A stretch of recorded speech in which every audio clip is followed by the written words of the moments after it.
ఎందుకు ఇవాళ కక్కిర కుడికి ఆశపడుతున్నారని అడుగుతా ఉన్నాం.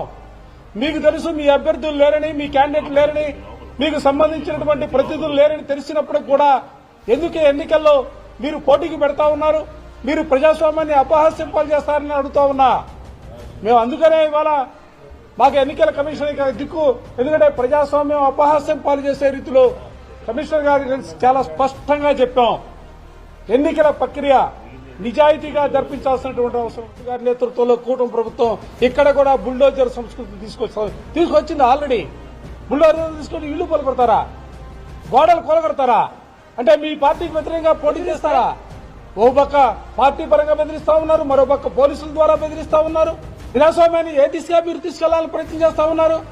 మాకేమి 10 స్థానిక సంస్థల ఎన్నికల్లో గెలుపోవడంతోనే ఈ రాష్ట్రంలో రాజకీయ పరిణామాలు మారవు.